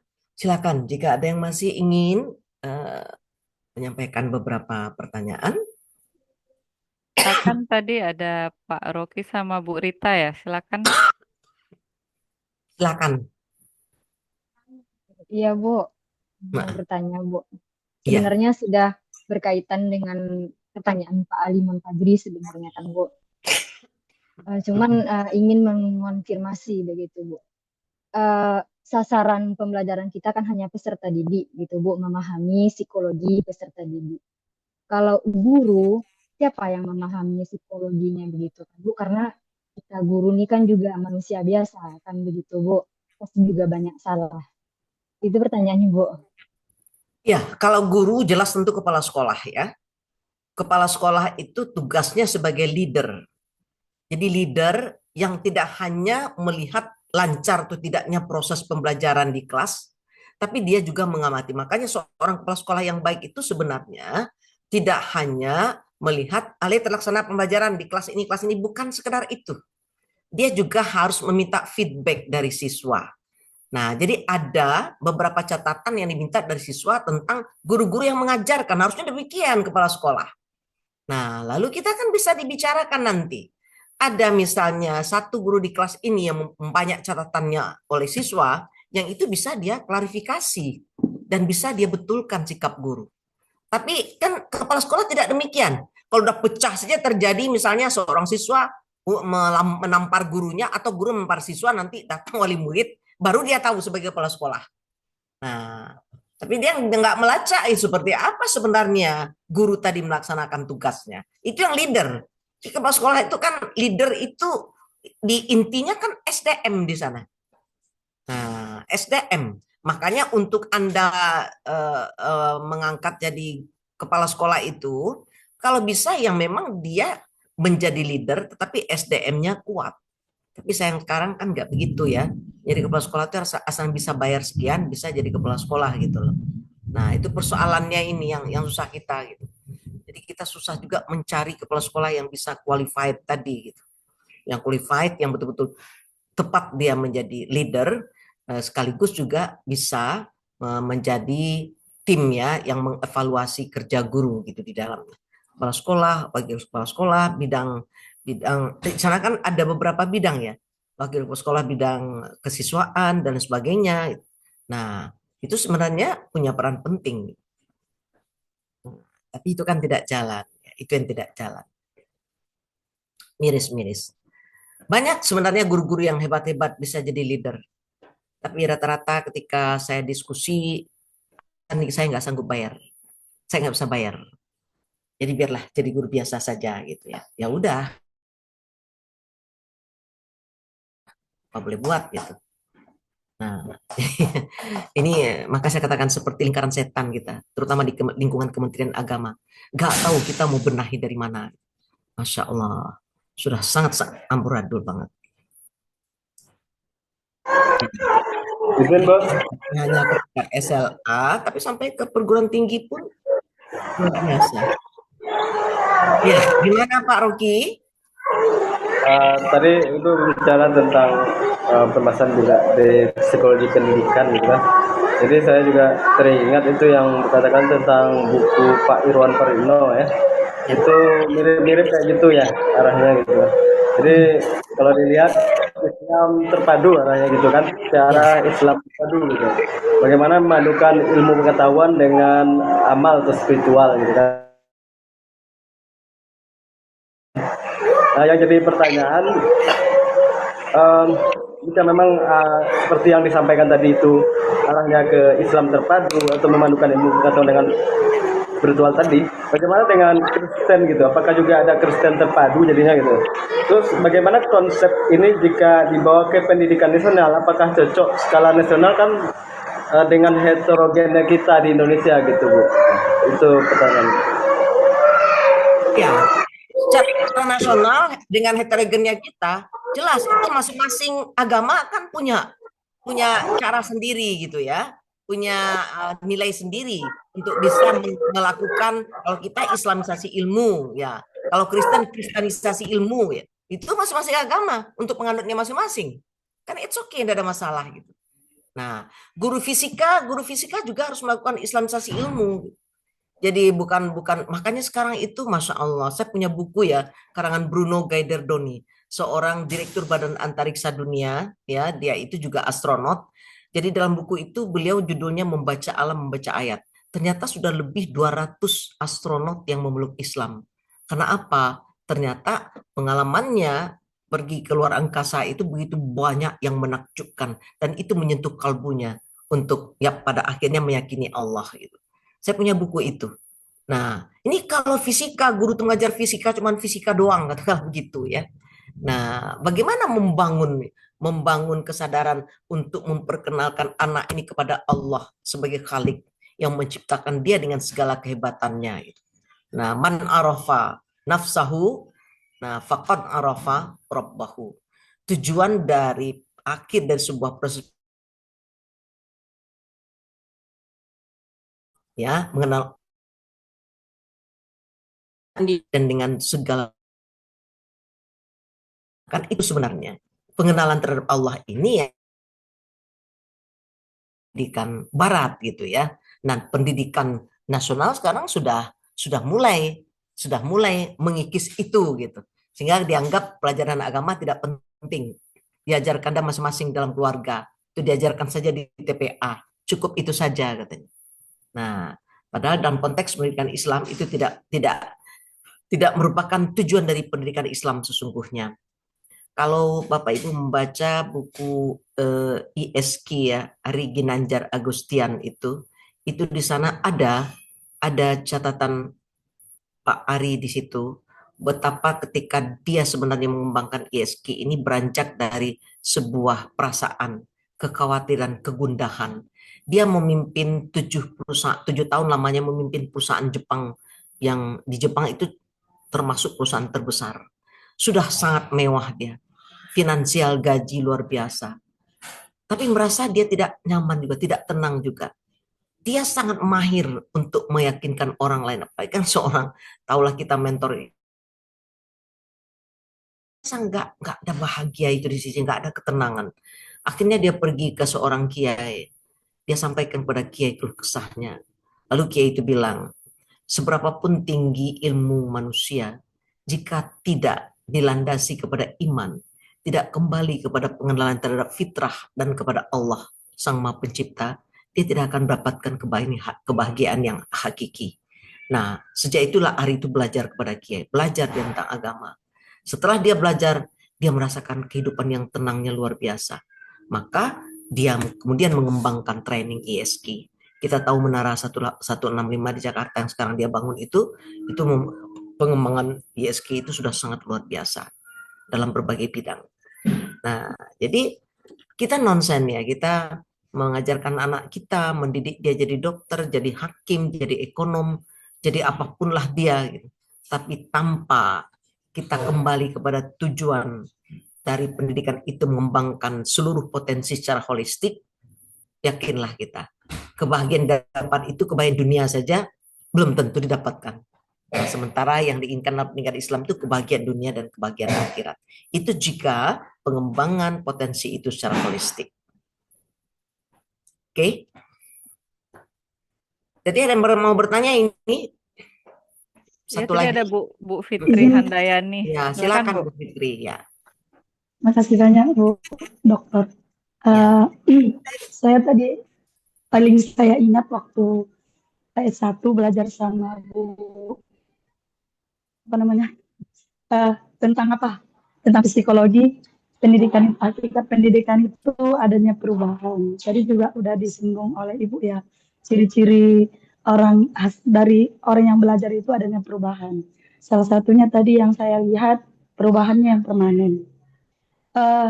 Terkadang yang saya juga rasakan sih Ibu ya, kadang ada perubahan itu, ada niat, ada ingin berubah, tapi terkadang hari ini semangat, besok kalau ada lagi masalah-masalah itu menurun lagi motivasinya ke apanya gitu. Jadi yang saya tanyakan gimana sih dari ilmu psikologi itu supaya kita itu bisa memang menjaga motivasi itu, bisa berubah secara permanen lah, menjaga motivasi yang ada dalam diri kita. Itu aja Bu. Terima kasih atas waktunya. Ya, Rasulullah itu mengatakan orang yang hidupnya hari ini sama dengan hari kemarin itu orang yang berugi. Orang hidupnya hari ini jauh lebih buruk dari hari kemarin, itulah orang yang terkutuk. Orang yang hidupnya hari ini jauh lebih baik dari hari kemarin, itulah orang yang beruntung. Nah, kita tidak mungkin jadi manusia yang perfect, jadi manusia yang sempurna sampai mati, tidak akan mungkin itu. Karena yang sempurna itu hanyalah Allah. Kita hanyalah makhluk ciptaan Allah. Tetapi kenapa Allah ingin kita berubah terus ke arah yang lebih baik? Karena dalam perjuangan kita melakukan perubahan demi perubahan itu, di situ peluang amal soleh diberikan Allah kepada kita. Semakin banyak perjuangan kita untuk berubah jadi lebih baik itu, di situ peluang amal soleh kita dapatkan. Tapi semakin kita stuck, nggak ada daya untuk berubah. Walau perubahan tadi seperti dikatakan tadi, hari ini namanya iman itu fluktuatif ya. Kata Rasulullah, iman itu turun naik. Kadang dia kuat banget, kadang-kadang dia turun. Kenapa? Memang kita digoda oleh manusia. Dia digoda oleh setan. Jadi setan tuh akan terus merongrong kita gitu. Gimana iman itu jatuh terus, kita bangkit lagi. Dijatuhkannya lagi, bangkit lagi. Nah, gimana perjuangan kita? Perjuangan itulah yang akan jadi amal soleh dalam kehidupan kita. Nah, jadi jangan kita matikan semangat kita untuk berjuang itu. Harus terus kita berjihad itu. Jihad dalam makna yang sesungguhnya kata Rasulullah itu bukan jihad berperang ya, tapi bagaimana jihad mengendalikan hawa nafsu. Nah, nafsu-nafsu yang tidak baik itu kita berusaha menekan nafsu-nafsu yang baik ya. Nah, itu yang nanti kita kembangkan. Nah, gimana arah hidup kita ke sana? Oke, Bu Fitri. Itu ya. Oke. Bapak Ibu, terlalu telat nanti kita sholat asar ya. Oke, kita tadi mengatakan jangan hanya menyampaikan, tapi kita juga harus mengamalkan. Kita harus dulu jadi orang yang terbaik di mata Allah. Ingin menjadikan murid kita menjadi yang terbaik, tapi kita belum jadi yang terbaik. Namanya kita hanya menyampaikan, tapi tidak mengamalkan. Na'udzubillah min dzalik. Baik, kita tutup kuliah dengan membaca hamdalah. Alhamdulillahirrabbilalamin. Insya Allah kita atas izin Allah kita bisa bertemu lagi insya Allah minggu depan dan kembali dalam keadaan sehat walafiat. Amin ya rabbal alamin. Amin ya rabbal alamin. Ibu-ibu, bapak-bapak, assalamualaikum warahmatullahi wabarakatuh. Waalaikumsalam warahmatullahi wabarakatuh. Terima kasih banyak Bu Terima kasih Dokter. banyak Ibu atas ilmunya.